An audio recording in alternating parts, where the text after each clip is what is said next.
പിതാവിന്റെയും പുത്രന്റെയും പരിശുദ്ധാത്മാവിന്റെയും നാമത്തിൽ ആമേൻ. ഈശോ മിശിഹായ്ക്ക് സ്തുതിയായിരിക്കട്ടെ. Praise the Lord. ഏറെ നാളുകളായി ഇതുപോലെയൊരു വീഡിയോ ഇറക്കണമെന്ന് ഞാൻ ചിന്തിച്ചു. പക്ഷേ പല കാരണങ്ങളാലും ഞാൻ വേണ്ട എന്ന് വെച്ചു. ഇന്ന് കേരള സഭയിൽ ആരാധക്രമത്തിന്റെയും കൂട്ടായ്മയിലും പേരിൽ സ്നേഹം നഷ്ടപ്പെട്ടിരിക്കുന്ന ഭയാനകമായ ഈ ഭിന്നതയുടെ അവസരത്തിൽ ഇതുപോലൊരു വീഡിയോ ഇറക്കാൻ ഞാൻ ആരുമല്ല. കാരണം ഇക്കാര്യത്തിൽ എനിക്ക് വലിയ അറിവില്ല, ഔദ്യോഗിക യോഗ്യതയില്ല. ഇന്നലത്തെ മഴയിൽ കിളിർത്ത തകരയോ ഒരു പക്ഷെങ്കിൽ കാര്യഗ്രഹിക്കാതെ ഒരു മുറി വൈദ്യനോ ഒരു തല നരച്ച വയസ്സനോ ആണ്. പക്ഷേ ഏറെ ആളുകളുടെ കത്തുകൾ, പ്രത്യേകിച്ച് വൈദികരുടെ, സിസ്റ്റേഴ്സിന്റെ, 3-4 മെത്രാന്മാരുടെ ഒക്കെ എന്നെ പ്രേരിപ്പിക്കുകയാണ് ഇപ്രകാരം ഒരു പങ്കുവയ്ക്കലിന്. എന്നെ അറിയുന്ന 2 പിതാക്കന്മാർ, മെത്രാന്മാർ എന്നോട് പറഞ്ഞു, അച്ഛ ഭയപ്പെടാതെ ഒരു നല്ല വീഡിയോ, അച്ഛന്റെ തോന്നലുകൾ, അച്ഛന്റെ അഭിപ്രായങ്ങൾ തുറന്നു പറയണം എന്ന്. അതെ, സഭാ നേതൃത്വത്തിന്റെ ഭിന്നതയുടെ ഫലമായിട്ട് പിശാച് മനുഷ്യ ഹൃദയങ്ങളിൽ ഭിന്നതയുടെ വിത്ത് വിതച്ചിരിക്കുന്നു.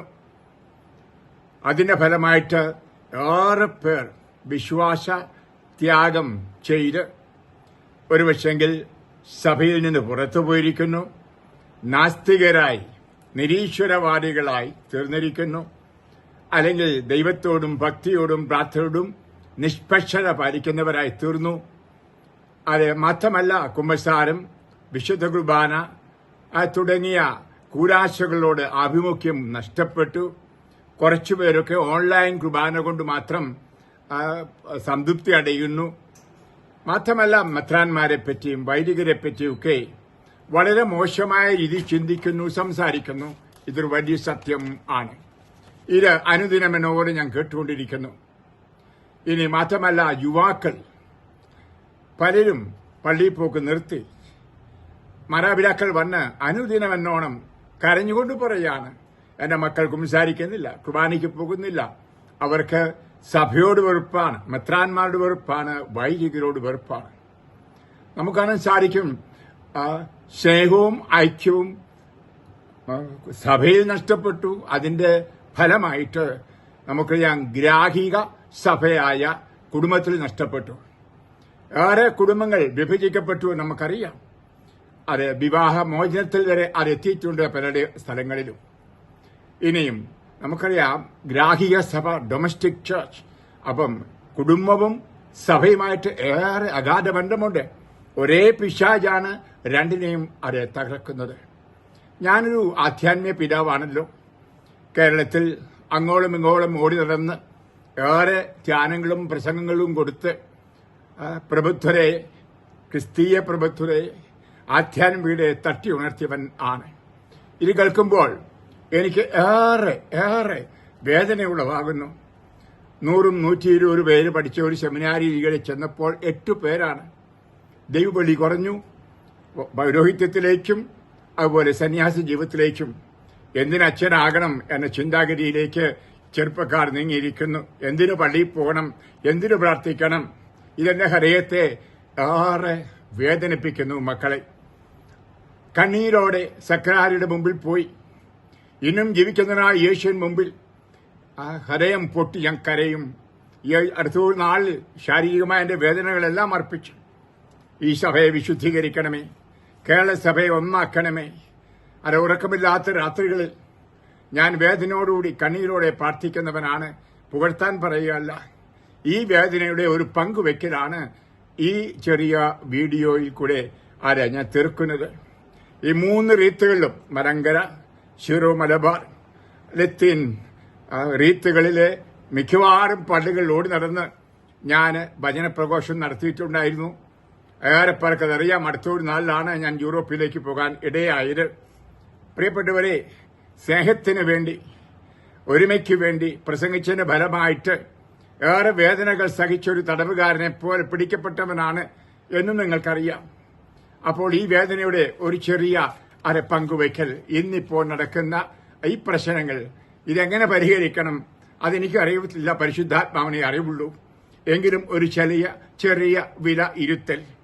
മർക്കോസ് എഴുതിയ സുവിശേഷത്തിന്റെ 7-ാം അധ്യായം ആദ്യ ഭാഗത്ത് കർത്താവ് ഫരീശ്യരെ എന്ന് വിളിച്ചുകൊണ്ട് അവർ കൈ കഴുകാതെ ആഹാരം കഴിക്കാത്ത പാരമ്പര്യത്തെപ്പറ്റി പറഞ്ഞുകൊണ്ട് ഒരു ഭാഗമുണ്ട്. നിങ്ങൾ സമയമുള്ളപ്പോൾ വായിക്കുക. 5 മുതൽ വചനങ്ങൾ നിങ്ങളെ ശ്രദ്ധയിൽപ്പെടുത്തുന്നു. ഫരീസ്യരും നിയമജ്ഞരും അവനോട് ചോദിച്ചു, നിന്റെ ശിഷ്യന്മാർ പൂർവികരുടെ പാരമ്പര്യത്തിന് വിപരീതമായി അശുദ്ധമായ കൈകൊണ്ട് ഭക്ഷിക്കുന്നത് എന്ത്? അവൻ പറഞ്ഞു, അതായത് യേശു പറഞ്ഞു, കപടനാട്യക്കാരായ നിങ്ങളെക്കുറിച്ച് യേശയ്യ ശരിയായി തന്നെ പ്രവചിച്ചു. അവൻ എഴുതിയിരിക്കുന്നു, ഈ ജനം അധരങ്ങൾ കൊണ്ട് എന്നെ ബഹുമാനിക്കുന്നു, എന്നാൽ അവരുടെ ഹൃദയം എന്നിൽ നിന്ന് വളരെ ദൂരെയാണ്. വ്യർത്ഥമായി അവർ എന്നെ ആരാധിക്കുന്നു, മനുഷ്യരുടെ കൽപ്പനകൾ പ്രമാണങ്ങളായി പഠിപ്പിക്കുകയും ചെയ്യുന്നു. ദൈവത്തിന്റെ കൽപ്പന ഉപേക്ഷിച്ച് മനുഷ്യരുടെ പാരമ്പര്യം നിങ്ങൾ മുറുകെ പിടിക്കുന്നു. അവൻ തുടർന്നു, നിങ്ങളുടെ പാരമ്പര്യം പാലിക്കാൻ വേണ്ടി നിങ്ങൾ കൗശലപൂർവ്വം ദൈവകൽപ്പന അവഗണിക്കുന്നു. നിങ്ങൾ അതൊന്നുകൂടെ കേൾക്കണം. പാരമ്പര്യം പാലിക്കാൻ വേണ്ടി കൗശലപൂർവ്വം ദൈവകൽപ്പന ലംഘിക്കുന്നു. ദൈവകൽപ്പന എന്താണ്? ദൈവത്തെ സ്നേഹിക്കുക, പരസ്പരം സ്നേഹിക്കുക. 13-ാം വചനം പറയുന്നു, അങ്ങനെ നിങ്ങൾക്ക് ലഭിച്ച നിങ്ങൾക്ക് ലഭിച്ച പാരമ്പര്യം വഴി ദൈവവചനം നിങ്ങൾക്ക് നിരർത്ഥകമാകുന്നു. അതുപോലെ പലതും നിങ്ങൾ ചെയ്യുന്നു. ഒരിക്കൽ കൂടി ആ വചനം ഞാൻ വായിക്കുന്നു. അങ്ങനെ നിങ്ങൾക്ക് ലഭിച്ച പാരമ്പര്യം വഴി ദൈവവചനം നിങ്ങൾ നിരർത്ഥകമാക്കുന്നു. ഇതൊക്കെ ഏറെക്കുറെ ശരിയല്ലേ? ഇന്ന് കേരളത്തിൽ ക്രൈസ്തവ ജീവിതത്തിന്റെ പാരമ്പര്യം, അതിന്റെ പാരമ്പര്യത്തിന്റെ സ്രോതസ് എവിടെയാണ്? ക്രിസ്തുവിന്റെ ജീവിതത്തിലും അവന്റെ വചനത്തിലുമാണ് എന്ന് ഞാൻ പറയും. മിശിഹാ രഹസ്യം അത് യേശുവിന്റെ ജീവിതത്തിലൂടെ, ബൈബിളിലെ ദൈവവചനത്തിലൂടെ നമ്മൾ മനസ്സിലാക്കി എടുക്കണം. അതിന്റെ പൊരുൾ മുഴുവൻ മനസ്സിലാക്കണമെങ്കിൽ നമ്മൾ ആ 4 സുവിശേഷങ്ങൾ വിലയിരുത്തി വായിക്കണം. പാവങ്ങളോട് വചനം പ്രഘോഷിക്കുന്നവൻ, രോഗികളെയും പാർശ്വവൽക്കരിക്കപ്പെട്ടവരെയും നടന്ന് കണ്ട് സുഖപ്പെടുത്തി, ആഹാരമില്ലാത്തവർക്ക് ആഹാരം കൊടുത്ത്, എല്ലാവരെയും നീതിയിലൂടെയും സ്നേഹത്തിലൂടെയും തന്നോട് ചേർത്ത് പിടിച്ചുകൊണ്ട് നടന്ന ഒരു യേശുവിന്റെ പാരമ്പര്യമാണ് നമുക്കുള്ളത്. അവിടെ വിഭജനമില്ല, ഭിന്നതയില്ല, എല്ലാവരോടും പരസ്പരം സഹിക്കൂ. ഇതാണ് അപ്പസ്തോല പ്രവർത്തനങ്ങൾ നടപടി പുസ്തകത്തിൽ നമ്മൾ കാണുന്നത്. അപ്പസ്തോലന്മാരും ഓടി നടന്ന് സ്നേഹം പ്രഘോഷിച്ചു. അതിനവർക്ക് പ്രേരകമായിരുന്നത് പരിശുദ്ധാത്മാവായിരുന്നു. അവർക്കറിയാമായിരുന്നു പരിശുദ്ധാത്മാവിലൂടെ അവരുടെ ഹൃദയങ്ങളിലേക്ക് സ്നേഹം ചൊരിയപ്പെട്ടിരുന്നുവെന്ന്. അങ്ങനെ ആത്മാവിനാൽ നയിക്കപ്പെട്ട ഒരു സഭയായിരുന്നു. പാരമ്പര്യത്തിലൂടെ അല്ലായിരുന്നു നയിക്കപ്പെട്ടിരുന്നത്. പാരമ്പര്യങ്ങൾ പിന്നീടുണ്ടായതാണ് എന്ന് നമുക്കറിയാൻ സാധിക്കും. ഈയിടെ ഒരു പണ്ഡിതനായ വൈദികന്റെ ഒരു വചനം ഞാൻ കേട്ടു. അതായത് കത്തോലിക്ക സഭയിൽ 24 സ്വയം ഭരണ സഭകളുടെ കൂട്ടായ്മയുണ്ട്, അതാണ് കത്തോലിക്ക സഭ എന്ന്. പ്രിയപ്പെട്ടവരിവിടെ കത്തോലിക്ക സഭ എന്താണ് എന്ന് നമുക്ക് നോക്കാം. അതിലൂടെ നമുക്ക് ഒന്ന് നോക്കിയാൽ 24 കൂട്ടായ്മകളിൽ ഒന്ന് നമുക്കറിയാം പാശ്ചാത്യ സഭ, ലത്തീൻ സഭ. ബാക്കി 23 സഭകളും ഒരു കാലത്ത് ശീഷ്മയിലൂടെ പോയതിനു ശേഷം വീണ്ടും സഭയോട് കൂട്ടിച്ചേർക്കപ്പെട്ടവർ ആണ് എന്ന്. ഞാൻ ആരെയും താഴ്ത്തിക്കെട്ടാനോ മാറ്റി നിർത്താനോ വേദനിപ്പിക്കാനോ പറയുകയല്ല, ചരിത്ര സത്യം പറയുകയാണ്.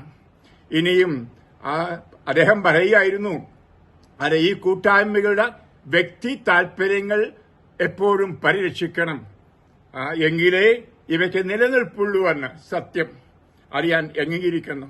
എന്നാൽ ഈ വ്യക്തിസഭകളുടെ സ്വതസിദ്ധമായ കാര്യങ്ങൾക്ക് വേണ്ടിയാണോ സഭ നിലകൊള്ളേണ്ടത്?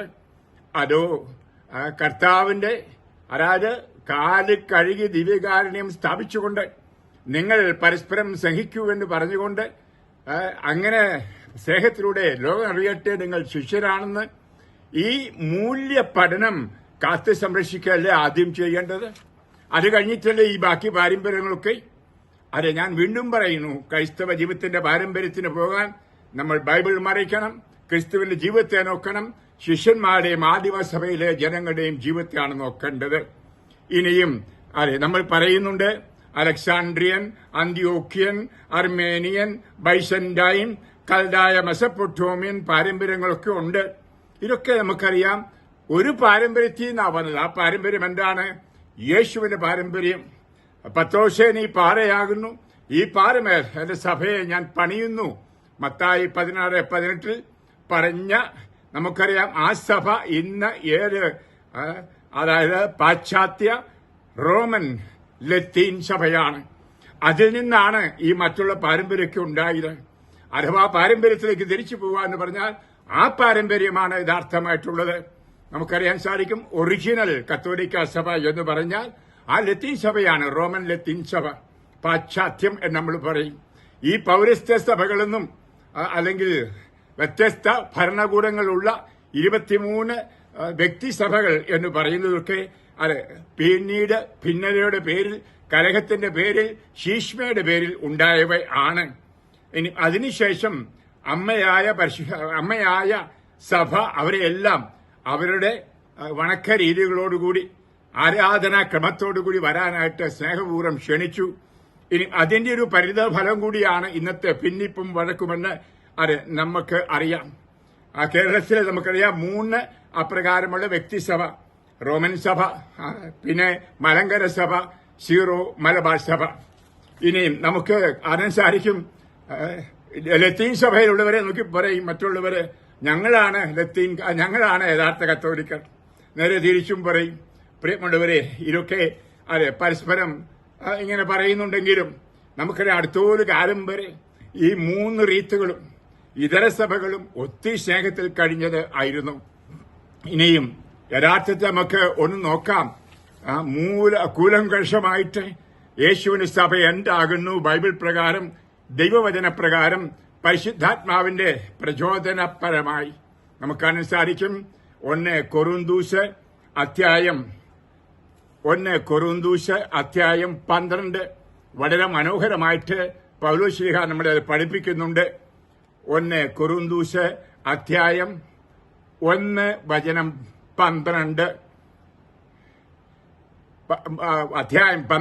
12 ശരീരം ഒന്നാണെങ്കിലും അതിൽ പല അവയവങ്ങളുണ്ട്. അവയവങ്ങൾ പലതെങ്കിലും അവയെല്ലാം ചേർന്ന് ഏക ശരീരമായിരിക്കുന്നു. അതുപോലെ തന്നെയാണ് ക്രിസ്തുവും. നിങ്ങളെല്ലാവരും ഒരേ ആത്മാവിൽ ഏക ശരീരമാകാൻ ജ്ഞാനസ്ഥാനമേറ്റു. യഹൂദരെന്നോ ഗ്രീക്കുകാരനെന്നോ അടിമകളെന്നോ സ്വതന്ത്രരെന്നോ ഭേദം കൂടാതെ ഒരേ ആത്മാവിനെ പാനം ചെയ്യുവാൻ എല്ലാവർക്കും സാധിച്ചു. ഹല്ലേലൂയ. എന്നിട്ട് അത് വ്യക്തമായിട്ട് നമ്മൾ വായിക്കുന്നുണ്ട്. കൊളോസോസുകാർക്ക് ലേഖനം, കൊളോസോസ് അധ്യായം 1:18 അവൻ സഭയാകുന്ന ശരീരത്തിന്റെ ശിരസ്സാണ്. വളരെ വ്യക്തമാണ്. യേശുവിന്റെ ശരീരമാണ് സഭ. സഭ യേശുവിന്റെ ശരീരമാണ്. നാം ഓരോരുത്തരും അതിലെ അവയവങ്ങളാണ്. 1 കൊറിന്തോസ് 12:27 നിങ്ങൾ ക്രിസ്തുവിന്റെ ശരീരവും ഓരോരുത്തരും അതിലെ അവയവങ്ങളുമാണ്. ഹല്ലേലൂയ. നീയും ഞാനും മറിയയും ഔസേപ്പും ഹന്നയും ചാക്കോച്ചനോ തോമാച്ചോ എല്ലാവരും ഓരോരുത്തരും, അവൻ സുറിയാനിക്കാരനായിരിക്കാം, മലങ്കരക്കാരനായിരിക്കാം, ലത്തീൻകാരനായിരിക്കാം, യേശുക്രിസ്തുവിന്റെ ശരീരത്തിലെ അവയവങ്ങളാണ്. ഒരേ സ്നാനമറ്റവർ, ഒരേ ആത്മാവ് വസിക്കുന്ന ദേവാലയങ്ങൾ, ഒരേ ശരീരവും രക്തവും ദീപലിലൂടെ സ്വീകരിക്കുന്നവർ. ഒരിക്കലും മറക്കരുതേ മക്കളെ. ഇന്ന് ഇതാണ് വേദനിപ്പിക്കുന്ന ചെറിയ വലിയ സത്യങ്ങൾ. ഇനി നമുക്കറിയാൻ സാധിക്കും, കൊളോസോസ് അധ്യായം 1:19-20 പറയുന്നുണ്ട്, അവരിലൂടെ എല്ലാവരെയും അനുരഞ്ജിപ്പിക്കുകയും കുരിശി ചിന്തിയ രക്തം വഴി സമാധാനം സ്ഥാപിക്കുകയും ചെയ്തു. അവനിലൂടെ സർവപൂർണതയും നിവസിക്കണമെന്ന് ദൈവം തിരുമനസ്സായി. ഹല്ലേലൂയ. പ്രിയപ്പെട്ടവരെ, അത് അനുരഞ്ജിപ്പിക്കുക. ചില കുട്ടികൾ, ചെറുപ്പക്കാർ പറയുന്ന പോലെ അനുരഞ്ജിതരായി തീർന്നിടാമെന്ന് ഗാനം ആലപിച്ച് അനുരഞ്ജനമില്ലാതെ ബലിയർപ്പിക്കുന്നു. എന്തിനു പോകുന്നു? പ്രിയമുള്ളവരെ, കർത്താവിന്റെ ബലി അത് എന്താണെന്ന് സുസൂക്ഷ്മമായി മനസ്സിലാക്കണം. അതിന്റെ അർത്ഥം കളഞ്ഞു കുടിക്കരുതേ. ഇനിയും പറയാണ്, അതായത് അവനിലൂടെ സർവസമ്പൂർണതയും നമുക്ക് കൈവരുന്നത് അത് കർത്താവ് ആഗ്രഹിച്ചുവെന്ന്. ഇവിടെ വളരെ മനോഹരമായിട്ട് നമ്മൾ വായിച്ച് മനസ്സിലാക്കേണ്ട ചില ദൈവവചനങ്ങളുണ്ട്. അതൊരിക്കലും നമ്മൾ മറന്നുപോകരുത്. എപ്രകാരം ആണ് നമ്മൾ യേശുവിൽ ഒന്നായിരിക്കേണ്ടത്. യേശുവിൽ ഒന്നായിരിക്കുമ്പോഴാണ് നമുക്ക് അനുരഞ്ജനത്തിലൂടെയാണ് കർത്താവിന്റെ ആ സ്നേഹം ബലിയിൽ നമുക്ക് അനുഭവിക്കുവാനായിട്ട് സാധിക്കുന്നത്. ഇന്ന് പലർക്കും സാധിക്കാതെ പോകുന്നുണ്ട് എന്നത് ഒരു പച്ച പരമാർത്ഥമല്ലേ? നമുക്ക് തന്നെ നമ്മളോട് ചോദിച്ചു നോക്കാം. നമുക്ക് വായിക്കാൻ സാധിക്കും യോഹന്നാൻ എഴുതിയ സുവിശേഷം അധ്യായം 17:23. നിങ്ങൾ വായിക്കണം. അത് ആദ്യം ഞാൻ ഇംഗ്ലീഷ് വായിക്കാം, എന്നിട്ട് എന്റെ പരിഭാഷയും പറയാം, POC ബൈബിളിലെയും വായിക്കാം. യോഹന്നാൻ 17:23. I in them and you in me, that they may be brought to perfection as one, that the world may know that you sent me and that you loved them as you loved me. അതിന്റെ എന്റെ ഒരു translation, ഞാൻ അവരിലും അവർ എന്നിലും ഒന്നായി പൂർണ്ണത പ്രാപിച്ച് അങ്ങനെ ലോകത്തിലേക്ക് അങ്ങനെ അയച്ചുവെന്നും അങ്ങനെ സ്നേഹിച്ചതുപോലെ അവരെയും അങ്ങ് സ്നേഹിച്ചുവെന്നും ലോകമറിയട്ടെ. യേശു കർത്താവിനോട് പിതാവിനോട് പ്രാർത്ഥിക്കുന്ന പ്രാർത്ഥന ഒരിക്കൽ കൂടി, ഞാൻ അവരിലും അവർ എന്നിലും ഒന്നായി പൂർണ്ണത പ്രാപിച്ച്. അപ്പോൾ ആ ഒന്നാകലിലാണ് പൂർണ്ണത. ഹല്ലേലൂയ. ആ പൂർണ്ണതയിലൂടെ വേണം ലോകമറിയുവാൻ. അതായത് യേശുവിനെ അയച്ചത് സ്നേഹമുള്ള പിതാവാണെന്നും യേശുവിനെ സ്നേഹിക്കുന്ന പോലെ ലോകത്തുള്ള എല്ലാവരെയും, ക്രിസ്ത്യാനിയെയും ഹിന്ദുവിനെയും മുസ്ലിമിനെയും എല്ലാവരെയും സ്നേഹിക്കുന്നുണ്ട് എന്ന് മനസ്സിലാക്കാൻ ഇവിടെ വരേണ്ടത്. ഈ പൂർണ്ണത, ഈ വിശുദ്ധി, ഈ മഹത്വം ഇന്ന് നമ്മൾ നഷ്ടപ്പെടുത്തിയവരാന്ന് പറയാതിരിക്കാൻ സാധ്യമല്ല. നമ്മൾ ഓർക്കണമേ കർത്താവ് പറഞ്ഞ കാര്യം, അത് നമുക്കെല്ലാം അറിയാം. മത്തായി 5:48. സ്വർഗസ്ഥനായ പിതാവ് പരിപൂർണനായിരിക്കുന്നത് പോലെ നിങ്ങളും പരിപൂർണരായിരിക്കുവിൻ. ഈ പൂർണ്ണത പ്രാപിക്കേണ്ടത് പരസ്പര സ്നേഹത്തിലൂടെ, അനുരഞ്ജനത്തിലൂടെ ആണ് എന്ന കാര്യം നമ്മൾ വിസ്മരിക്കരുതേ. പത്രോശീഹ നമുക്കറിയാമോ, ഒന്നാമത്തെ മാർപ്പാപ്പ തന്റെ പഠനത്തിൽ പറയുന്നുണ്ട്, എങ്ങനെയാണ് ബലിയർപ്പിക്കേണ്ടതെന്ന് കൂടി പറയുന്നുണ്ട്. 1 പത്രോസ് അധ്യായം 2-4 മുതൽ വചനങ്ങൾ. അതിനാൽ സജീവശിലയായ അവനെ നമുക്ക് സമീപിക്കാം. മനുഷ്യർ തിരസ്കരിച്ചതും ദൈവം തെരഞ്ഞെടുത്തതുമായ അമൂല്യ ശിലയാണ് അവൻ. അവൻ എന്ന് പറഞ്ഞാൽ യേശു. നിങ്ങൾ സജീവ ശിലകൾ കൊണ്ടുള്ള ഒരു ആത്മീയ ഭവനമായി പടുത്തുയർത്തപ്പെടട്ടെ. ഹല്ലേലൂയ. മറക്കരുത്, നമ്മുടെ സഭ എന്ന് പറയുമ്പോൾ 2 തലം, ഒരു ഭൗമിക തലം, ഒരു ആത്മീയ തലം. ഒന്ന് ഇൻസ്റ്റിറ്റ്യൂഷണൽ, സ്ഥാപനപരമായത്. മറ്റേത് കരിസ്മാറ്റിക് എന്ന് പറയും, ആത്മീയപരമായ പരിശുദ്ധാത്മാവിന്റെ അംശം ആത്മാവിനാൽ നയിക്കപ്പെടുന്ന ഭാഗം. അപ്പോൾ സഭയ്ക്ക് ഏതിനാണ് പ്രാധാന്യം കൊടുക്കേണ്ടത്? ആത്മാവിൽ ജനിച്ചവർ, ഒന്നിച്ചു കൂടുന്നവർ നിശ്ചയമായിട്ടും ആത്മീയ കാര്യങ്ങളാണ് മനസ്സുവെക്കേണ്ടത്. റോമ അധ്യായം 8:5. ആത്മീയമായി ജീവിക്കുന്നവർ ആത്മീയ കാര്യങ്ങളിൽ മനസ്സുവെക്കുന്നു. ഇവിടെ പറയുകയാണ്, നിങ്ങൾ സജീവ ശിലകൾ കൊണ്ടുള്ള ഒരു ആത്മീയ ഭവനമായി പടുത്തുയർത്തപ്പെടട്ടെ. യേശുക്രിസ്തു വഴി ദൈവത്തിന് സ്വീകാര്യമായ ബലികൾ അർപ്പിക്കുന്നതിന് വിശുദ്ധമായൊരു പുരോഹിത ജനവുമാകട്ടെ. ഹല്ലേലൂയ. നമുക്കറിയാം, ജ്ഞാനസ്ഥാനപ്പെട്ട ക്രൈസ്തവർ പുരോഹിത ജനമാണ്. ആ പത്രോസ് തന്നെ, ഒന്നാം മാർപ്പാപ്പ തന്നെയാണ് ആരാണ് ക്രൈസ്തവൻ എന്ന് നിർവചിച്ചിരിക്കുന്നത്. അതേ അധ്യായത്തിൽ നമ്മൾ വായിക്കുന്നുണ്ട് 9-ാം വചനം, നിങ്ങൾ തെരഞ്ഞെടുക്കപ്പെട്ട ജനവും പുരോഹിത വംശവും, രാജകീയ പുരോഹിത വംശവും, വിശുദ്ധ ജനതയും, ദൈവത്തിന്റെ സ്വന്തം ജനവുമാണ്. അന്ധകാരത്തിൽ നിന്ന് തന്റെ അത്ഭുതകരമായ പ്രകാശത്തിലേക്ക് നിങ്ങളെ വിളിച്ചവന്റെ നന്മകൾ പ്രകീർത്തിക്കേണ്ടവരാണ്. ഹല്ലേലൂയ. പ്രിയമുള്ളവരെ, ഈ ആത്മീയ തലം ഇന്ന് വെടിഞ്ഞുകൊണ്ട് നമുക്കറിയാൻ സാധിക്കും. ശരീരത്തിന്റെ ലെവലിൽ, ജഡത്തിന്റെ ലെവലിൽ, പുറമേയുള്ള ലൗകിക ലെവലിൽ ഭിന്നിപ്പ് സൃഷ്ടിച്ച് ആ പരസ്പരം ഭിന്നത സൃഷ്ടിച്ച് കഴിയുന്നത്. 1 കൊരിന്ത്യക്കാർക്ക് ലേഖനത്തിന്റെ ഞാൻ വായിച്ച ആ 12-ാം അധ്യായത്തിൽ വളരെ മനോഹരമായിട്ട് പൗലോസ്ലീഹ പഠിപ്പിക്കുന്നുണ്ട് സഭയെപ്പറ്റി. നിങ്ങൾ സമയമുള്ളപ്പോൾ കുത്തിയിരുന്നു വായിക്കണം മക്കളെ. പറയാണ് ശരീരത്തിൽ പല അവയവങ്ങളുണ്ട്. ചെറിയ അവയവങ്ങൾ, വലിയ അവയവങ്ങൾ. ഉദാഹരണം, നഖമുണ്ട്, തലമുടിയുണ്ടെന്ന്, അല്ലെങ്കിൽ മൂക്കുണ്ട്, നാക്കുണ്ട്, ഹൃദയവുമുണ്ട്. ഇതൊക്കെ ചിലതൊക്കെ വളരെ പ്രാധാന്യമുള്ളത്, അപ്രധാന്യമുള്ളത്, എന്നാൽ എല്ലാത്തിനും ഒരേ ഭംഗി കൊടുത്തിരിക്കുന്നു. എന്തിനോട് പറയുന്നുണ്ട്? 1 കൊരിന്ത്യർ 12-ാം അധ്യായം 24 മുതൽ വചനങ്ങൾ. ഭംഗിയുള്ള അവയവങ്ങൾക്ക് ഇവയൊന്നും ആവശ്യമില്ല. ദൈവമാകട്ടെ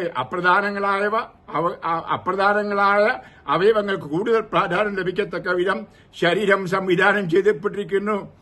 തലമുടി തലയിലാണ്, നഖം അറ്റത്ത് എല്ലാവർക്കും കാണാവുന്ന രീതിയിൽ. പ്രധാനപ്പെട്ട അവയവമൊന്നും അല്ല ഈ തലമുടിയോ അല്ലെങ്കിൽ നഖവും. എന്നാൽ അതിന് പ്രാധാന്യം കൊടുക്കുവാൻ നമ്മൾ എത്ര സമയം അതിനുവേണ്ടി എടുക്കാറുണ്ട്? തലമുടി ചെയ്യാനും ഈ പല്ലു നഖമൊക്കെ ഒന്ന് പെയിന്റ് ചെയ്യാനൊക്കെ. എന്നിട്ട് നോക്കൂ, ആ വചനം മറക്കരുത്. 25-ാം വചനം, 1 കൊരിന്ത്യർ 12:25. അത് ശരീരത്തിൽ ഭിന്നിപ്പുണ്ടാകാതെ അവയവങ്ങൾ പരസ്പരം തുല്യ ശ്രദ്ധയോടെ വർത്തിക്കേണ്ടത് തന്നെ. ഹല്ലേലൂയ. ഒരവയവം വേദനിക്കുമ്പോൾ എല്ലാ അവയവങ്ങളും വേദനിക്കുന്നു. ഒരവയവം പ്രശംസിക്കപ്പെടുമ്പോൾ എല്ലാ അവയവങ്ങളും പ്രശംസിക്കപ്പെടുമ്പോൾ എല്ലാ അവയവങ്ങളും സന്തോഷിക്കുന്നു. നിങ്ങൾ ക്രിസ്തുവിന്റെ ശരീരവും ഓരോരുത്തരും അതിൽ അവയവങ്ങളുമാണ്. ദൈവം സഭയിൽ 1-ാമത് അപ്പസ്തോലന്മാരെയും 2-ാമത് പ്രവാചകന്മാരെയും പ്രബോധകരെയും തുടർന്ന് അല്പപ്രവർത്തകർ, രോഗശാന്തി നൽകുന്നവർ, സഹായകർ, ഭരണകർത്താക്കൾ, വിവിധ ഭാഷകളിൽ സംസാരിക്കുന്നവർ എങ്ങനെ നിയമിച്ചിരിക്കുന്നു. കണിശമാറ്റി അധികാര ശ്രേണി, ഹയറാർക്കി കർത്താവ് സ്ഥാപിച്ചതാണ്. ആദിമസഭയിലുണ്ട്, മാർപ്പാപ്പ ഉണ്ട്, അപ്പസ്തോലന്മാരുടെ പിൻഗാമികളായ മെത്രാന്മാരുണ്ട്, അവർ അഭിഷേകം ചെയ്ത വൈദികരുണ്ട്. ഈ സഭയുടെ സ്ട്രക്ചറാണ് സത്യം. പക്ഷേ ആത്മാവിനാലാണ് അവർ നയിക്കപ്പെടേണ്ടതും സഭയെ അവർ നയിക്കേണ്ടതും. എന്നിട്ട് വ്യക്തമായിട്ട് അടുത്ത അധ്യായത്തിൽ പറയുന്നു സ്നേഹത്തെപ്പറ്റി. നിങ്ങൾക്കെല്ലാം അറിയാം ആ സ്നേഹഗീത. അത് പൗലോസിന്റെ സ്നേഹഗീത എന്നറിയപ്പെടുന്നു.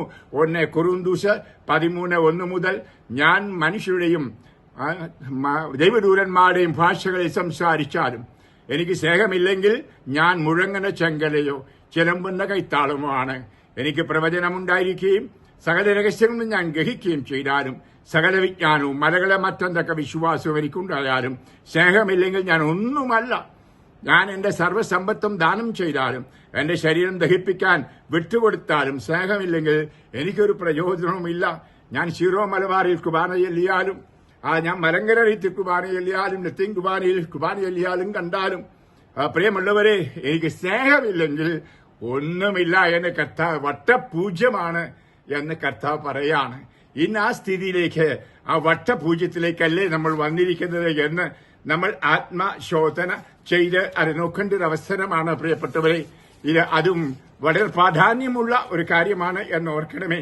ഒരു കൊച്ചു കാര്യമല്ല അത് ഇന്ന് നമ്മുടെ കേരളത്തിൽ സംഭവിച്ചുകൊണ്ടിരിക്കുന്നത്. ഞാൻ അവയെപ്പറ്റി ഒന്നും കൂടുതലായിട്ട് പറയുന്നില്ല. വേദനാജനകമായ ഈ സംഭവങ്ങൾ നമ്മൾ മനസ്സിൽ കാണണമേ. മനുഷ്യനുണ്ടാക്കിയ പാരമ്പര്യങ്ങൾ ആണ് നമ്മൾ പറഞ്ഞ ഈ 23 സഭകളുടെയും പാരമ്പര്യങ്ങൾ.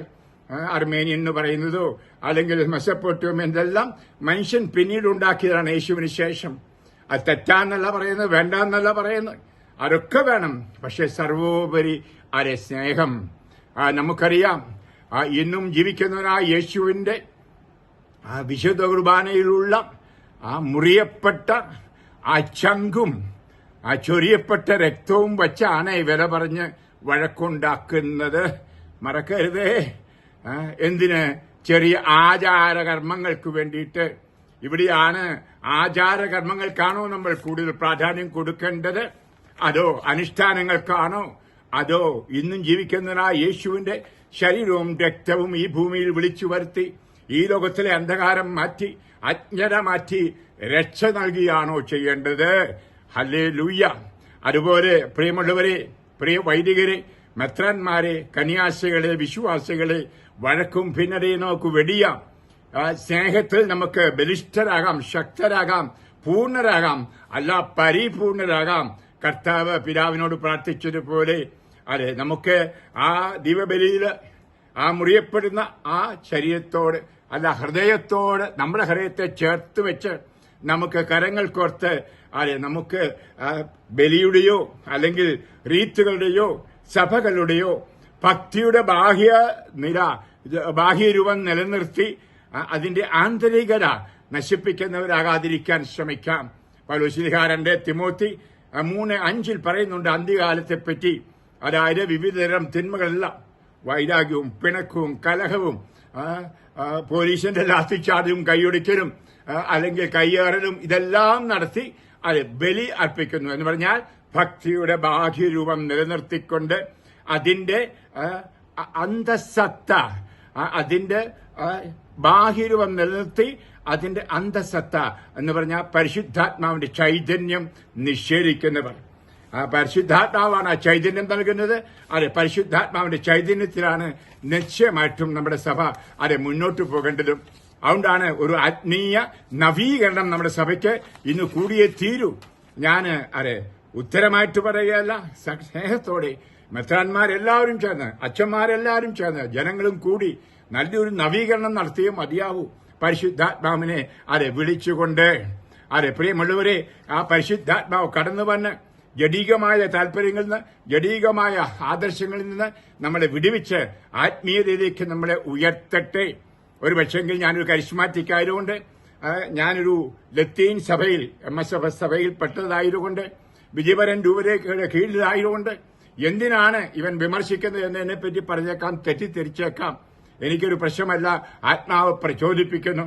മാത്രമല്ല എന്റെ ജനങ്ങൾ, എന്റെ ആധ്യാത്മിക മക്കൾ പറയുന്നു, അച്ഛാ ഇത് നല്ലപോലെ വിളിച്ചു പറയണം. നമുക്കറിയാൻ സാധിക്കും, വിദേശ മിഷണറിമാർ ഭാരതത്തിൽ വന്നു, ഏറെ നല്ല കാര്യങ്ങൾ നമുക്ക് തന്നു. അതെല്ലാം നമ്മൾ ഓർക്കണം, അവർ ജീവിതം ഭാരതത്തിനു വേണ്ടി, ഭാരത സഭയ്ക്ക് വേണ്ടി മാറ്റിവെച്ചു. ജീവൻ പോലും ഇവിടെ പണയം വെച്ച് അവർ സുവിശേഷം പ്രഘോഷിച്ചു. ഫ്രാൻസിസ് സേവ്യരെ പോലെയുള്ള ധാരാളം മിഷണറിമാരെ നമുക്ക് അറിയാം. വിശാഖപട്ടണം മിഷനിൽ ഞങ്ങളുടെ MSF സഭക്കാർ എപ്രകാരം ഫ്രാൻസിൽ നിന്ന് വന്ന് ജീവൻ വെടിഞ്ഞു. ആ മിഷനൊക്കെ ഇന്ന് 10-16 രൂപകളായിട്ട് മാറിയിരിക്കുന്നു. പ്രിയമുള്ളവരെ, ഈ വ്യക്തി സഭകൾക്ക്, ഇവിടുത്തെ പറഞ്ഞാൽ മലങ്കര സഭയ്ക്കും അതുപോലെ തന്നെ സീറോ മലബാർ സഭയ്ക്കും അവർ ചെയ്തു കൊടുത്ത അനുഗ്രഹങ്ങൾ മറക്കരുതേ, നന്ദികേടുള്ളവരായിരിക്കരുതേ. ഉദാഹരണമായിട്ട് പരിശുദ്ധ കുർബാനയുടെ ആരാധന, ആ പരിശുദ്ധ കുർബാനയുടെ വിശീത്ത, അല്ലെങ്കിൽ ഉത്തരീയം ധരിക്കൽ, കൊന്ത ചൊല്ലുക, കുരിശുരൂപം കയ്യിലേന്തുക, അല്ലെങ്കിൽ കുരിശിനോട് ഭക്തി, അല്ലെങ്കിൽ ശ്ലീവാപ്പാറ, കുരിശിന്റെ വഴി എന്ന് പറയും, നൊവീനകൾ, പരേതർക്ക് വേണ്ടിയുള്ള പ്രാർത്ഥനകൾ, ഇതൊക്കെ അവർ കൊണ്ടുവന്ന സത്യം വിദേശത്തുനിന്ന് ഇറക്കിയതാ. അതില്ല എങ്കിൽ നമ്മുടെ സഭ എന്താണ്? നമ്മുടെ കേരളത്തിൽ ഒന്നും കാണില്ല. ആ പഴയ ആ ശീഷ്മയിലുണ്ടായിരുന്നതിലേക്ക് തിരിച്ചു പോകുകയാണ് ചെയ്യുന്നത്. അല്ല, അവർ ചെയ്തതിന് നമ്മൾ നന്ദിയുള്ളവരായിരിക്കണം. അവർ തെറ്റ് ചെയ്ത് കാണും, ഇവിടുത്തെ ലിറ്ററിയും ആരാധനക്രമങ്ങൾക്കോ മാറ്റം വരുത്തി കാണും. അതൊക്കെ സ്വാഭാവികമായിട്ട് സംഭവിക്കും. അവരുടെ ഉദ്ദേശം നമ്മളെ എവാഞ്ചലൈസ് ചെയ്യുക, നമ്മളെ റോമിന്റെ കീഴിലാക്കുക, റോമിലെ ഏക സഭയുടെ നേതൃത്വത്തിലാക്കുക. മറ്റു സഭകളൊന്നും അങ്ങനെ അല്ലായിരുന്നു. അത് ഞാൻ ചരിത്രത്തിലേക്ക് കടക്കുന്നില്ല, നിങ്ങൾക്കെല്ലാം അറിയാം. സീറോ മലബാർ സഭ തന്നെ റോമൻ കീഴിൽ അല്ലായിരുന്നു 12-ാം നൂറ്റാണ്ടിൽ പോർച്ചുഗീസുകാർ വരുന്നതിന് വരെ. ഞാൻ ചരിത്രമൊന്നും പറയുന്നില്ല. മലങ്കര സഭ ചേർന്നിട്ട് 100 വർഷത്തോളം കഴിഞ്ഞതേ ഉള്ളൂ. അതുപോലെ ഓരോ വ്യക്തിസഭകളുടെയും ചരിത്രങ്ങൾ നമ്മൾ പരിശോധിച്ച് കാണാൻ സാധിക്കും. അവരാരെയും ഞാൻ കുറ്റപ്പെടുത്തുകയല്ല, ഞാൻ അവരെ സ്നേഹിക്കുന്നു. അവർ കർത്താവിയുടെ സഭയിൽ ഒന്നായി ചേർന്ന് നമുക്ക് സ്തോത്രം പറയാൻ കർത്താവിനോട്. പ്രിയമുള്ളവരെ, പക്ഷേ വിദേശീയരോ മറ്റു മിഷണറിമാരോ കൊണ്ടുവന്ന നല്ല കാര്യങ്ങൾ എടുത്തു കളയുന്നത് മാത്രമല്ല, അതിനെ ഇത്തിക്കണ്ണികളായിട്ട് അവർ പ്രവർത്തിച്ചു എന്നോ അല്ലെങ്കിൽ നമ്മളെ പാര വെച്ചു എന്നൊക്കെ പറഞ്ഞുള്ള വാക്കുകൾ കേൾക്കുമ്പോൾ സങ്കടം തോന്നും. ഞാനിപ്പോഴും ഓർക്കുന്നു, എന്റെ നൊവീസ് മാസ്റ്റർ ഫ്രഞ്ചുകാരൻ പറഞ്ഞത്, എന്റെ അച്ഛ സക്രായി എഴുന്നള്ളിരിക്കുന്ന ജീവിക്കുന്ന ഈശോയുടെ ശരീരത്തിന് മുമ്പിൽ കമന്ന് കിടന്ന് പ്രാർത്ഥിച്ചാലേ ബ്രഹ്മചര്യം പാലിക്കാൻ പറ്റൂ. അതെ, നമുക്കറിയാം, വൈദികരായാലും കന്യാസ്ത്രീകളും ബ്രഹ്മചര്യം, ദാരിദ്ര്യം, അനുസരണമൊക്കെ വ്രതങ്ങൾ എടുക്കുന്നു. എന്തുകൊണ്ടിന്ന് പാലിക്കാൻ പറ്റുന്നില്ല? കാരണം അവിടെ പോയി കമന്ന് കിടന്ന് പ്രാർത്ഥിക്കുന്ന ഇല്ല. ആ പതിവൊക്കെ പോയി. അതെ, അവിടെ തിരശ്ശീലയാണ് കിടക്കുന്നത്, പള്ളി അടച്ചിടുകയാണ്, വിശുദ്ധയില്ല, ആരാധനയില്ല, പോയി. അതെ, ആ മുറിയപ്പെട്ട ശരീരത്തിലേക്ക്, ആ മുറിയപ്പെട്ട ഹൃദയത്തിലേക്ക് നമ്മുടെ ഹൃദയം വച്ച് ആ രക്തം നമ്മുടെ രക്തധമനിലൂടെ ഒഴുകാൻ അനുവദിച്ചുകൊണ്ട് നമ്മൾ ശുദ്ധീകരിക്കപ്പെടണം, നമ്മൾ പരിപൂർണരാകണം. അപ്പോൾ കർത്താവിന്റെ വാഗ്ദാനങ്ങൾ നമുക്ക് പാലിക്കാൻ കഴിയും. ആ വിവാഹിതരാണെങ്കിലും ഭാര്യയും ഭർത്താവും ആജീവനാന്തം ഒന്നായിക്കൊള്ളാം എന്നുള്ള ആ കൽപ്പന പാലിക്കുവാൻ, ആ നിബന്ധന പാലിക്കുവാൻ, അല്ലെങ്കിൽ ആ കർത്താവിനോട് ചെയ്ത വാഗ്ദാനം പാലിക്കുവാൻ സാധിക്കണമെങ്കിൽ ആ വിശുദ്ധ കുർബാനയിൽ നിന്ന് വരുന്ന ശക്തിയാണ്. ഇതൊക്കെ നമ്മൾ മറച്ചു വെക്കുകയാണോ, കളഞ്ഞു കുളിച്ചോ, എനിക്കറിഞ്ഞുകൂടാ. സങ്കടത്തോടുകൂടി പറയുന്നത് പ്രിയമുള്ളവരെ, അതിന്റെയൊക്കെ ഫലമായിട്ട് പുരോഹിതരുടെ ജീവിതത്തിൽ കുറവ് വന്നു, അതുപോലെ കന്യാസികളുടെ ജീവിതത്തിൽ കുറവ് വന്നു, അതുപോലെ അജ്ഞാനികളുടെ ദാമ്പത്യ ജീവിതത്തിലും വ്യക്തിപരമായ സമർപ്പണ ജീവിതത്തിലും കുറവ് വന്നു. ഇതെല്ലാം കാരണം നമുക്ക് ഭിന്നതയും വഴക്കും, ചെറിയ ചെറിയ കാര്യങ്ങൾക്ക് വേണ്ടിയിട്ട്, ചെറിയ ചട്ടങ്ങൾക്ക്, അനുഷ്ഠാനങ്ങൾക്ക്, ആചാരങ്ങൾക്ക് വേണ്ടി പ്രാധാന്യം കൊടുത്തിട്ട് ആ കേന്ദ്രബിന്ദുവായ യേശുവിന് പ്രാധാന്യം കൊടുത്തില്ല. പ്രിയമുള്ളവരെ, നമുക്ക് യേശുനാഥന് പൂർണ്ണമായി വിട്ടുസമർപ്പിച്ചുകൊണ്ട് യേശു കേന്ദ്രീകൃതമായ ഒരു ജീവിതത്തിലേക്ക് പരിശുദ്ധാത്മാവിലൂടെ കടന്നു വരാം. നമുക്കെല്ലാവരും ക്ഷമിക്കാം, പരസ്പരം വിട്ടുവീഴ്ചയും ധാരണയും ഉണ്ടാവട്ടെ. ഇതാണ് ഞാൻ ആഗ്രഹിക്കുന്ന. സിനഡിലായാലും ബിഷപ്പ് കോൺഫറൻസിലായാലും ചുമ്മാ ഒന്നിച്ചുകൂടി അതിലും പറഞ്ഞ പോരാ, നമുക്ക് ഇനിയും ഒന്നിച്ചു ചേരണം. എറണാകുളംകാരെന്നോ ചങ്ങനാശ്ശേരിക്കാരെന്നോ വടക്കരെന്നോ തെക്കരെന്നോ ഒന്നും പോരാ, നമ്മൾ ഒന്നാവണം. ഇല്ലെങ്കിൽ നമ്മൾ യേശുവിന്റെ ശിഷ്യരല്ല. മാത്രമല്ല, ലോകം അറിയുകയില്ല യേശു ഇവിടെ വന്നുവെന്ന്, രക്ഷകനായി വന്നുവെന്ന്, പിറന്നുവെന്ന് അറിയുകയില്ല. എത്ര പുൽക്കൂടുണ്ടാക്കിയാലും, എത്ര പള്ളികൾ പണിതാലും ആളുകൾ അറിയണമെങ്കിൽ ഈ സ്നേഹജീവിതം കാണണം. ആണ് പ്രിയമുള്ളവര്, എല്ലാറ്റിനും ഉപരിയായി സ്നേഹത്തിന് പ്രാധാന്യം കൊടുത്തുകൊണ്ട് നമുക്ക് കരങ്ങൾ കോർത്ത് തോളോട് ചേർന്ന് ഒരു ജീവിതം, ഞാൻ പറയുന്ന റീത്തുകളൊക്കെ ഉണ്ടായിക്കോട്ടെ, കുഴപ്പമില്ല. വിവിധ തരത്തിൽ കുർബാന ചെല്ലിട്ട് കുഴപ്പമില്ല. നമുക്കറിയാം കൊറിന്തോസില് അല്ലെങ്കിൽ ഗലാത്യയില് അല്ലെങ്കിൽ റോമില് ഒക്കെ വിവിധ തരത്തിൽ കുർബാന ചെല്ലിക്കാണും. ഇന്ന് ആഫ്രിക്കയില് നമുക്കറിയാം വ്യത്യസ്തമായ രീതിയിൽ അവർ പാട്ടുംപാടി ഡാൻസും ചെയ്ത് കുർബാന ചെല്ലുന്നു. വടക്കേ ഇന്ത്യയിൽ പോയാൽ പാറപ്പുറത്താണ്, അൽത്താരയില്ല, പള്ളിയില്ല, വഴിവെക്കിലായിരിക്കാം. അവർക്ക് ആകപ്പാടെ കിട്ടുന്ന എന്തായിരിക്കും? ഒരു കാസ, ചിലപ്പോൾ കാസ ഇല്ലായിരിക്കും, ചിലപ്പോൾ ഒരു കപ്പാണ്, കാപ്പി കുടിക്കുന്ന കപ്പായിരിക്കും, ഇത് കഴുകും. ഒരു പക്ഷേ ഒരു പിഞ്ഞാണമായിരിക്കും. ഈ പീലാസായോ സ്വർണം കൊണ്ടുള്ള ഒന്നുമില്ല അവർക്ക്. ബേസിക്കായിട്ട് ആവശ്യമുള്ളതുണ്ട് അപ്പവും വീഞ്ഞും. ഈശോ അപ്പവും വീഞ്ഞും എടുത്ത് ഇതിന്റെ ശരീരവും ഇതിന്റെ രക്തവുമാകുന്നു പറഞ്ഞു. ആ പാരമ്പര്യത്തിലേക്ക് പോകാം, ആ സഹിയോനിലേക്ക് പോകാം. ആ അപ്പസ്തലന്മാരെ ചുറ്റുമിരുത്തിക്കൊണ്ട് ഇതെന്റെ ശരീരമാകുന്നു, ഇതെന്റെ രക്തമാകുന്നു. ആ കാൽവരി കടന്നുകൊണ്ട് ഉടുതുണി പോലുമില്ലാതെ ഹൃദയം മുറിച്ച് രക്തം ചിന്തിയ നമ്മളെ നോക്കിക്കൊണ്ട് ഇതാ എന്റെ ജീവിതം സമർപ്പിക്കുന്നെന്ന് പറഞ്ഞ ആ ബലി നമുക്കർപ്പിക്കാം. അതിന്റെ കൂടെ എന്തും കൂട്ടിച്ചേർത്തു, പക്ഷേ അതിന്റെ കേന്ദ്രം കളയരുത്. യേശു, ഹല്ലേലൂയ. അതിലെ പ്രാർത്ഥനകളോ പാട്ടോ കൊട്ടോ ഒന്നും അല്ല പ്രധാനപ്പെട്ടത്, അതിന്റെ റീത്തുമല്ല പ്രധാനപ്പെട്ടത്. ആ ജീസസ് എന്നും ജീവിക്കുന്ന യേശു ഇതെന്റെ ശരീരമാകുന്നു, ഇതെന്റെ രക്തമാകുന്നു. ആ മലമുകളിൽ വെച്ച് ആ മുൾപ്പടർപ്പിൽ മൂശയോട് പറഞ്ഞ പോലെ ആകുന്നവൻ ഞാനാകുന്നു. അയാം ഹുവാം, ഞാനാണ് ജീവിക്കുന്ന യേശു എന്ന് നമ്മോട് പറയാണ്. ഇതാ ഞാൻ നിങ്ങളോടുകൂടി ഉണ്ട് എന്ന് പറഞ്ഞുകൊണ്ട് നമ്മളെ ആത്മാവിലും മനസ്സിലും ശരീരത്തിലുമെല്ലാം യോജിപ്പിക്കാൻ, കൂട്ടിയോജിപ്പിക്കാൻ നമുക്ക് ഈ പക്വതയിലേക്ക് വരാം. നമുക്ക് പക്വതയില്ലാത്തവരെ പോയി പറയാതിരിക്കത്തില്ല. ബുദ്ധിമോശം എന്ന് പറയും. 1 കൊരിന്തോസ്യർക്ക് എഴുതിയ ലേഖനം അധ്യായം 3 പറഞ്ഞുകൊണ്ട് ഞാൻ അവസാനിപ്പിക്കുന്നു. പൗലോസ് പറയാണ്, സഹോദരരെ, എനിക്ക് നിങ്ങളോട് ആത്മീയ മനുഷ്യരോട് എന്നതുപോലെ സംസാരിക്കാൻ പറ്റുന്നില്ല. ജഡീയ മനുഷ്യരോട് എന്ന പോലെ ക്രിസ്തുവിനെ കുറിച്ചുള്ള അറിവിന്റെ കാര്യത്തിൽ നിങ്ങൾ പൈതങ്ങളാണ്. നിങ്ങളോട് ഞാൻ സംസാരിക്കുന്നു. ഗുരുവായ ഭക്ഷണം കഴിക്കാൻ ശക്തമില്ലാത്തതിനാൽ നിങ്ങൾക്ക് ഞാൻ ഇപ്പോൾ പാല് തരുന്നു. എന്നാൽ നിങ്ങളിപ്പോഴും ജഡിക മനുഷ്യർ തന്നെ. ജഡികരായതുകൊണ്ടല്ലേ നിങ്ങളിൽ ചിലർ ഞാൻ പൗലോസിന്റെ ആളാണ്, ഞാൻ മറ്റു ചില അപ്പൊല്ലോസിന്റെ ആളാണ്, അല്ലെങ്കിൽ ഞാന്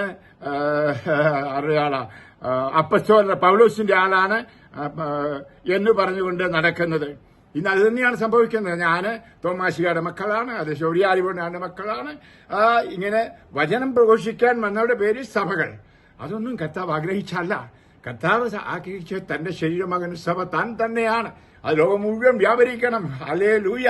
അത് തോമാശിയ സഹായിച്ചു, ശൗര്യാരിവണ്ണാൻ സഹായിച്ചു, കനായിത്വമൻ സഹായിച്ചു. അതിന്റെ പേരിൽ സഭകൾ അല്ല ഉണ്ടാവേണ്ടത്. അത് സഭ ഒന്നാണ്, യേശുവിന്റെ ശരീരമാണ്. അത് ഒരു പക്ഷെങ്കിൽ ഈ നിർവചനം തിരുത്തി എഴുതണം. സഭകളുടെ കൂട്ടായ്മ അത് മനുഷ്യനുണ്ടാക്കിയതാണ്. മനുഷ്യന്റെ നിർവചനം കർത്താവിന്റെ നിർവചനമല്ല. കർത്താവിന്റെ നിർവചനം സഭ സ്നേഹത്തിന്റെ കൂട്ടായ്മയാണ്, അതെന്റെ ശരീരമാണ് എന്നാണ്. നമുക്ക് കർത്താവിനോട് പ്രാർത്ഥിക്കാം. ഒരു നിമിഷം കണ്ണടയ്ക്കാം. കർത്താവേ, ഈ പറഞ്ഞത് ആരെയെങ്കിലും നോവിച്ചെങ്കിൽ എന്നോട് ക്ഷമിക്കട്ടെ. അവർ എനിക്ക് ആരോടും ഒന്നുമില്ല. ഇന്നത്തെ കേരളത്തിലെ അവസ്ഥ കണ്ടുള്ള വേദനയാണ് എൻ്റെ ജനങ്ങളോട്, എൻ്റെ മക്കളോട് ഞാൻ പങ്കുവച്ചത്. എനിക്ക് സഹിക്കാൻ പറ്റുന്നില്ല. രാവിലെ മുതൽ വൈകിട്ട് വരെ ഞാൻ കാണുന്ന ആളുകൾ പറയുന്നു, എൻ്റെ മക്കൾ പള്ളിയിൽ പോകുന്നില്ല, വിശ്വാസം നഷ്ടപ്പെടുത്തി, എന്തിനീ അർത്ഥമില്ലാത്ത കുർബാനയ്ക്ക് പോകുന്നു, അല്ലെങ്കിൽ എന്തിനു കുമ്പസാരിക്കാൻ പോകുന്നു, ഈ അച്ഛന്മാരുടെ ജീവിതം കണ്ടില്ലേ, മെത്രാന്മാരുടെ ജീവിതം കണ്ടില്ലേ എന്നൊക്കെ പറഞ്ഞുള്ള വിമർശനം കേൾക്കുമ്പോൾ, മാത്രമല്ല മാതാപിതാക്കൾ പറയുന്നു മക്കൾ പള്ളിയിൽ പോക്ക് നിർത്തി, വിശ്വാസം നഷ്ടപ്പെടുത്തി. അത് പല പെൺകുട്ടികളും ആൺകുട്ടികളും മറ്റ് ഇതര സഭയിൽപ്പെട്ടവരെ അല്ലെങ്കിൽ ഇവര് വിവിധ മതങ്ങളിൽപ്പെട്ടവരെ കല്യാണം കഴിക്കുന്നു. കാരണം വീട്ടിൽ സ്നേഹമില്ല, സഭയിൽ സ്നേഹമില്ല. അതിന് അവരെ കുറ്റമല്ല പറയേണ്ടത്, നമ്മളാണ് കുറ്റം. നമ്മൾ സ്നേഹമില്ലാത്തതുകൊണ്ട് സ്നേഹം കിട്ടുന്ന ആ പിള്ളേർ പോകുന്നത്. ഏറെ പേർ പെന്തക്കോസ്തിലേക്ക് പോകുന്നു, കാരണം അവിടുത്തെ കൂട്ടായ്മ അവർക്ക് ആകർഷകമാണ്. അവർ കാര്യം പെന്തക്കോസ്ത് കൂട്ടായ്മകൾ 35,000 40,000 ഉണ്ട്. എങ്കിലും അവർ അങ്ങോട്ട് ഒഴുകാൻ കാരണം ഇതാണ്, ഈ ഔദ്യോഗിക സഭയിൽ, അപ്പസ്തോലിക സഭയിൽ സ്നേഹമില്ല. പ്രിയമുള്ളവരെ, ഇത് നമുക്ക് ചിന്തിച്ചുകൊണ്ട് ഈശോയോട് പ്രാർത്ഥിക്കാം. യേശുവേ, ഈ സ്നേഹമില്ലായ്മ സ്നേഹരാഹിത്യം മാറ്റണമേ. അതിന്റെ മൂലകാരണം അങ്ങ് തന്നെ പറയുണ്ടായല്ലോ. അധർമ്മം വർദ്ധിച്ചിരിക്കുന്നതിനാൽ, പാപം വർദ്ധിച്ചിരിക്കുന്നതിനാൽ സ്നേഹം വറ്റുപോയി എന്ന് മത്തായിയുടെ സുവിശേഷത്തിൽ 24:12 അങ്ങ് പറഞ്ഞുവല്ലോ കർത്താവേ. ആ സ്നേഹം ഹൃദയത്തിലേക്ക് ഒഴുക്കൂ. ഈ സ്പർദ്ധ, ഈ വൈരാഗ്യം, ഈ ഭിന്നത എല്ലാം മരട്ടെ. എല്ലാ ഹൃദയങ്ങളിൽ നിന്നും, എല്ലാ മനുഷ്യരുടെയും ഹൃദയങ്ങളിൽ നിന്നും അങ്ങനെ ഞങ്ങൾ ഒന്നാകട്ടെ, സഭയൊന്നാകട്ടെ. അങ്ങനെ അങ്ങയ്ക്ക് സാക്ഷികളായിരിക്കട്ടെ. അങ്ങനെ ലോകമറിയട്ടെ അങ്ങ് ഈ ലോകത്തിൽ വന്നത് എല്ലാവരെയും സ്നേഹിക്കുവാനാണെന്ന്. അങ്ങ് ഏകമകനായ യേശുവിനെ സ്നേഹിച്ചതുപോലെ പിതാവി എല്ലാവരെയും സ്നേഹിക്കുന്നുവെന്ന് എല്ലാവരും അറിയട്ടെ. യേശുവെ നന്ദി, യേശുവെ സ്തോത്രം. ഒന്നായി നമ്മൾ, യേശുവിൽ ഒന്നായി നമ്മൾ, ആത്മാവിൽ ഒന്നായി നമ്മൾ, സോദരരായി സോദരരായി. കരങ്ങൾ തോളോട് തോൾ വച്ച് ഹൃദയങ്ങൾ ചേർത്ത് പിടിച്ച് പാടണം. ഒന്നായി നമ്മൾ, യേശുവിൽ ഒന്നായി നമ്മൾ, ആത്മാവിൽ ഒന്നായി നമ്മൾ, സോദരരായി സോദരരായി. മൗഢികതനുവിൻ അവയവമായി, മുന്തിരി വള്ളി ശാഖകളായി, ഒന്നായി യേശുവിൽ ഒരു ജനമായി, ക്രൈസ്തവ സോദരരായി. മൗഢികതനുവിൻ അവയവമായി, മുന്തിരി വള്ളി ശാഖകളായി, ഒന്നായി യേശുവിൽ ഒരു ജനമായി, ക്രൈസ്തവ സോദരരായി.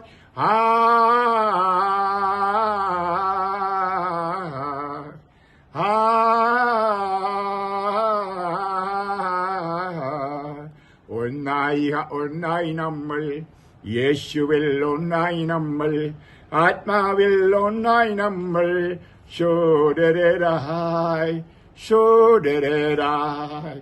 സജീവശിലകൾ ചേർന്നവരായി, പുത്തൻ ഭവനം തീർത്തവരായി, രാജപുരോഹിത നവജനമായി, ക്രൈസ്തവ സോദരരായി.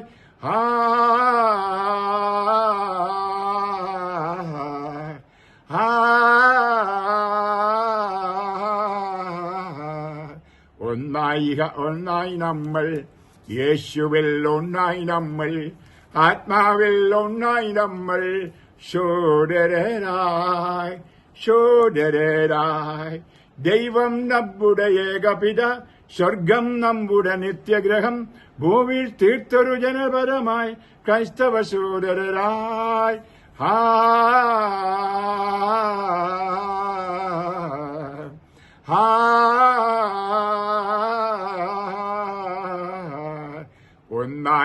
ഒന്നായി നമ്മൾ, യേശുവിൽ ഒന്നായി നമ്മൾ, ആത്മാവിൽ ഒന്നായി നമ്മൾ, സോദരരായി സോദരരായി.